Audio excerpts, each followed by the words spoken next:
All right, as soon as fall hits, I'm ready for pumpkin everything.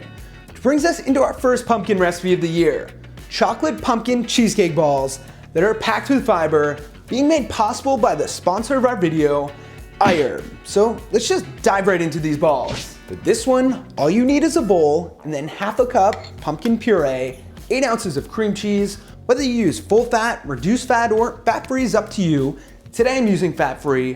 1 teaspoon vanilla extract, 60 grams of this Nature's Way hemp cold milled powder that's packed with over 13 grams of fiber per serving, which makes it a great way to add more fiber to your diet and, in my experience, goes great in recipes. 4 tablespoons cocoa powder, 2 tablespoons of coconut flour, 1.5 teaspoons pumpkin pie spice, 1 tablespoon of a sweetener, 1 tablespoon melted coconut oil. Mix all of those up with a hand mixer until your mix looks like this. Should be pretty thick. Now before you shape your balls, you can add in anything you want, like crushed up pecans, chocolate chips, and so on. To shape your balls, since your mix will be pretty sticky, you want to get your hands a bit damp before doing so. Grab some of your mix, roll it around, and repeat. You can optionally roll them around in some crushed up graham crackers too if you can afford the carbs. Once your mix is gone, throw them in the fridge for around an hour and they'll harden up.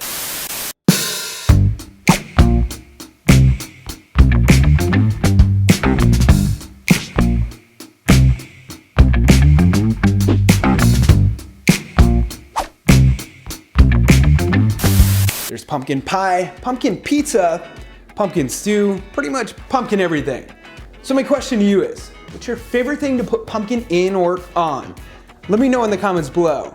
Aside from this recipe, of course, I love mixing it into some protein oatmeal or using it in my protein pancakes. Now, as you saw today, we used a couple different Nature's Way products, but iHerb actually carries over 400 of them that can be shipped to over 160 countries and it has customer support in 10 different languages. Pair that with the easy to use website and you pretty much never have to go to another store again. I'm gonna put the links to all of the products mentioned in this video and iHerb in the description below, so don't forget to check them out. With that said, thank you for watching. Subscribe and turn on notifications if you haven't already. Show some love by smacking that thumbs up button. Most importantly, stay healthy.